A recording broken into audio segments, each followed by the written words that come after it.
Hi friends, पीके Dinesh educational channel में आपका बहुत बहुत स्वागत है। यूपी डीएलएड 2019-21 बैच के तृतीय सेमेस्टर के संस्कृत के लघु उत्तरीय प्रश्नों की आज हम सीरीज लेकर के आए हैं। सबसे पहले हमारे चैनल पीके दिनेश एजुकेशनल को सब्सक्राइब कर दें, जिससे बेल आइकन की घंटी दबा दें, जिससे आपको नए नए नोटिफिकेशन प्राप्त होते रहें। और आप लोगों की परीक्षाएँ जो हैं वो मार्च में निर्धारित हैं, तो अभी से तैयारी के लिए आप लोग हमारे चैनल को ज़रूर देखें। और आज का पहला प्रश्न है, वर्ण कितने प्रकार के होते हैं? उत्तर है, वर्णों के प्रकार मूल रूप से वर्ण दो प्रकार के होते हैं, स्वर और व्यंजन। स्वर वर्णों का उच्चारण स्वतंत्र रूपों से होता है, किंतु व्यंजन के उच्चारण में स्वरों की सहायता लेनी पड़ती है। स्वरों को उच्चारित करने में जो समय लगता है उसके आधार पर पहला है ह्रस्व स्वर आ ई उ री और ली, दीर्घ स्वर आ ई उ री एवं ए ऐ ओ औ।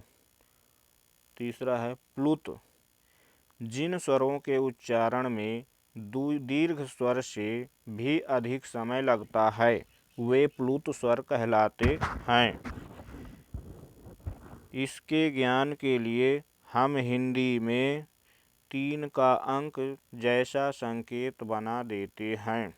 आजकल इसका प्रयोग प्रचलन में नहीं है, परंतु वैदिक संस्कृत में इसका प्रयोग पाया जाता है, जैसे ओम। उपयुक्त स्वर को उदात्त, अनुदात्त एवं त्वरित रूपों में भी उच्चारित किया जा सकता है। उदात्त में हम वर्णों का उच्चारण उच्च स्वर में करते हैं, अनुदात्त में मंद निचले भाग से तथा त्वरित में मध्यम अर्थात न बहुत तीव्र और न बहुत मंद स्वर में करते हैं, अर्थात यह दोनों का सम्मिश्रण स्वर है। ये स्वर केवल वैदिक संस्कृत में प्रयुक्त होते हैं। 25 स्पर्श व्यंजनों को भी वाग्य यंत्रों के आधार पर 5 वर्गों में विभक्त किया जा सकता है। पहला है कंठ्य, का खा गा घा अंगा और का वर्ग। दूसरा है खा तालव्य, चा छा जा झा इया चा वर्ग। इसके बाद है मूर्धन्य।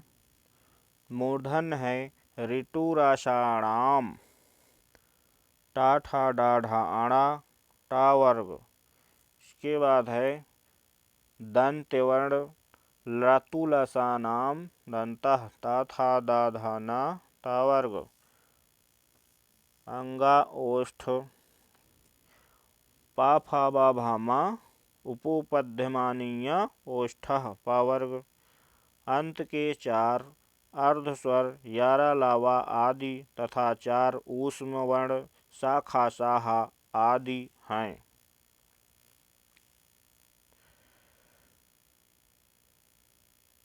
एक अनुस्वार अंग अनुनासिक तथा एक विसर्ग हा कठोर ध्वनि हैं। विसर्ग के अनुसार 2 जिहामूली का खा, जो कि का और खा से पहले उच्चारित होते हैं, तथा 2 उपाध्यमानीय पा फा से पूर्व उच्चारित होते हैं। कु खु गु घु आदि यम हैं, जो यू द्वारा प्रदर्शित होते हैं, वे केवल वैदिक संस्कृत में प्रयुक्त होते हैं। अगला प्रश्न है, वर्णों के उच्चारण स्थानों का संक्षिप्त परिचय दीजिए। उत्तर है, वर्णों के उच्चारण स्थान। वर्णों के उच्चारण स्थान को निम्नलिखित तालिका द्वारा भली भांति समझा जा सकता है। पहला है अकुह विसर्जनीयाम कंठः, आ, का वर्ग, हा और विसर्ग ये हैं कंठ से उच्चारित होते हैं।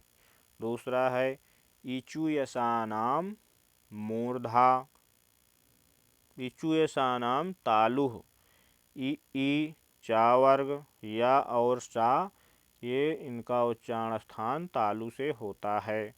तीसरा है ऋतुरषाणाम मूर्धा, री टा वर्ग, रा और सा मूर्धा से उच्चारित होते हैं। चौथा है लतुलसानाम दंताः, लृ ता वर्ग, ला और शा दंत से उच्चारित होते हैं। पांचवा है उपुपुद्धमानीया ओष्ठौ, उ पा वर्ग और उपुद्धमानीय ओष्ठ से उच्चारित होते हैं, पा फा वा। इसके बाद है छठवां है इमंगणनाम नासिका चा, अंगा इया अणा नामा, ये इसका उच्चारण स्थान नासिका है। सातवां है वकारस्य दंतोष्ठम, वा दंत और ओष्ठ से उच्चारित होता है। आठवां है एदयतो कंठ तालुः, ए कंठ और तालु से उच्चारित होते हैं। नौवां है आदौतो कंठोष्ठम, ओ कंठ और ओष्ठ से उच्चारित होते हैं। दसवां है जिहामूलीयस्य, जिहामूल्यम, का और खा जिहामूली जीभ की जड़ से उच्चारित होते हैं। 11वां है नासिका अनुस्वारस्य, अनुस्वार नासिका से उच्चारित होता है। अगला प्रश्न है संस्कृत भाषा में उच्चारण की क्या महत्ता है। उत्तर है उच्चारण की महत्ता वैदिक काल से ही संस्कृत ध्वनियों में शुद्ध उच्चारण की ओर विशेष ध्यान दिया गया है। शिक्षा का ध्वनि शास्त्र वेदांग के एक रूप में गंभीर अध्ययन होता था। वेदांग में उच्चारण स्थान, अभ्यंतर प्रयत्न, बाह्य प्रयत्न, शुद्धोच्चारण के नियम, वाक्यों का तथा शब्दों का विश्लेषण, पदच्छेद आदि सम्मिलित थे। अन्य भाषाओं में भी उच्चारण का अपना भेद है, किंतु संस्कृत में इसका विशेष महत्व है। जितनी महत्ता संस्कृत में है उतनी किसी अन्य भाषा में नहीं। महर्षि पतंजलि ने तो अपने महाभाष्य में स्पष्ट लिखा है, जिसका अभिप्राय है कि एक भी शब्द अच्छी तरह जाना हुआ और अच्छी तरह प्रयोग किया हुआ इस लोक की और परलोक की कामनाओं की पूर्ति करने वाला होता है। वेदाध्ययन में शुद्ध उच्चारण का विशेष महत्व था। सामवेद में दो मात्राओं उच्चारण और ध्वनि पर इतना अधिक ध्यान दिया गया है कि उसे संगीत का आदि ग्रंथ ही स्वीकार कर लिया गया है। इन्हीं बातों को ध्यान में रखकर प्राचीन गुरु शुद्ध परंपरा को बनाए रखने हेतु शिक्षण व्यक्तिगत ही करते थे। अगला प्रश्न है उच्चारण दोष के प्रकार बताइए। उत्तर है अलग अलग लोगों का उच्चारण यद्यपि अलग अलग प्रकार से होता है, किंतु कुछ उच्चारण दोष अलग ही स्पष्ट ध्यान खींच लेते हैं। इस विषय में पाणिनि ने स्पष्ट कहा है कि उच्चारण ऐसा नहीं होना चाहिए जो कि पहला है जीभ दबाकर उच्चारण करना तथा वर्णों को मुंह में ही काट देना। दूसरा है वर्णों को जल्दी जल्दी बोलना, त्वरित दोष। तीसरा है वर्णों को फेंकता हुआ बोलना, निरस्त दोष। चौथा है एक एक कर बोलना, विलंबित दोष। पांचवा है गदगद स्वर में बोलना। छठवां है गा गा कर बोलना। सातवां है तुतलाकर अंदर ही अंदर बुदबुदाते हुए या वर्णों को पीड़ित करते हुए बोलना। आठवां है अक्षरों एवं पदों को बीच बीच में खा जाना। नौवां है दीन स्वर में बोलना। दसवां है नाक के स्वर बोलना। 11वां है मिमियाते हुए स्वर में बोलना। अगला प्रश्न है अशुद्ध उच्चारण के कारण बताइए। उत्तर है अशुद्ध उच्चारण के प्रमुख निम्न कारण हैं। पहला है शिक्षक का अनुकरण। बहुत से शिक्षक शब्दों का अशुद्ध उच्चारण करते हैं। उनके विद्यार्थी भी उनका अनुकरण करते हुए अशुद्ध बोलने लगते हैं। दूसरा है माता पिता के अशिक्षित होने के कारण वे प्यार के कारण बालक के गलत बोलने पर भी प्रसन्न हो जाते हैं और ध्यान नहीं देते। कभी कभी शब्दों के रूप में स्वयं भी अनभिज्ञ होते हैं। तीसरा है मनोवैज्ञानिक प्रभाव। कभी कभी अशुद्ध बोलना हमारे मन की स्थिति जैसे शंका, भय, झिझक या हीनता के कारण भी विद्यार्थी बोलने में घबराते हैं और भाषा प्रवाह में अव्यवस्था उत्पन्न हो जाती है। चौथा है दुरभ्यास की आदत। कभी कभी गलत अभ्यास के कारण भी बालक अशुद्ध बोलता है, पर वह समझता यही है कि वह शुद्ध बोल रहा है। पांचवा है शब्दों का लोप। जैसे मैंने कहा कि स्थान पर मैंने कई बोल देते हैं। छठवां है सामसिक प्रभाव के कारण अवधि में तो सा का उच्चारण ही नहीं है, वे लोग भी कभी कभी शशि का उच्चारण शशि ही करते हैं। सातवां है अनावश्यक शब्दों का आगम भी उच्चारण दोष का कारण कभी कभी होता है। जैसे स्पर्श का उच्चारण स्पर्श करते हैं।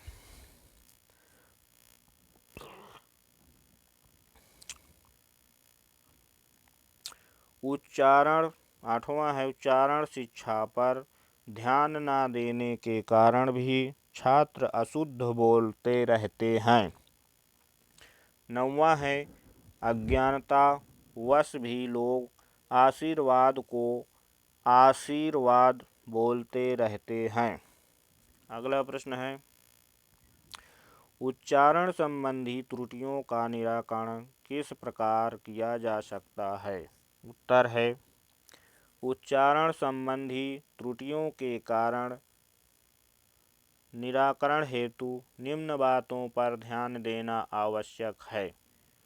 पहला है ध्वनि तत्व का ज्ञान, अक्षर ज्ञान, उचित ध्वनि निर्गम, बलाघात, स्वराघात, विश्राम, स्वर, माधुर्य, ध्वनियों का ज्ञान आदि होना चाहिए। दूसरा है कठिन शब्दों के शुद्ध उच्चारण का अभ्यास। तीसरा है अशुद्ध उच्चारण वाले शब्दों की सूची बनाकर। चौथा है प्रतियोगिताओं का आयोजन करके। पांचवा है शुद्ध उच्चारण के प्रति सतर्कता बरतकर। छठवां है अक्षरों और भाषाओं का उचित ज्ञान देकर। सातवां है उच्चारण संबंधी परीक्षाओं का प्रबंध करके। 8वां है ग्रामोफोन टेप आदि के प्रयोग करके। 9वां है वैयक्तिक दोषों को इंगित करके। 10वां है संस्कृत सामाजिक पदों का पढ़ाने का अभ्यास कराकर। अगला प्रश्न है संधि क्या है, इसके कितने भेद हैं, समझाइए।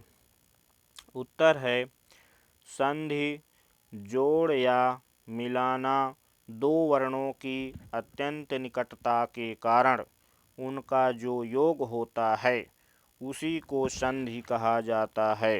अर्थात व्यवधान रहित दो वर्णों की अधिक समीपता के कारण उत्पन्न विकार को ही संधि कहा जाता है। यथा देवधन आलयः बराबर देवालयः। संधि के मुख्य रूप से 3 भेद हैं, अच संधि या स्वर संधि, हल संधि या व्यंजन संधि, विसर्ग संधि। पहला है अच संधि या स्वर संधि। परस्पर दो स्वर वर्णों स्वर प्लस स्वर की अत्यंत निकटता से दोनों स्वरों के रूप में होने वाले परिवर्तन विकार को ही स्वर संधि कहा जाता है। यथा विद्याधन आलय बराबर विद्यालय विद्यालयः। स्वर संधि के 7 भेद प्रचलित हैं, जिनमें से मुख्य 4 भेदों का निरूपण किया जाएगा। वे हैं दीर्घ संधि, गुण संधि, वृद्धि संधि, यण संधि। पहला है दीर्घ संधि।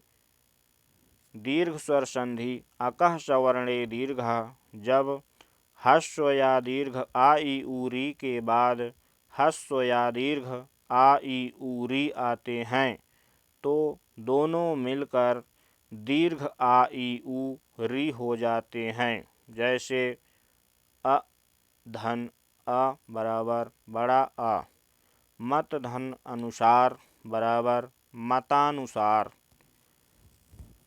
अ धन बड़ा आ बराबर आ, शिव धन आलय बराबर शिवालयः।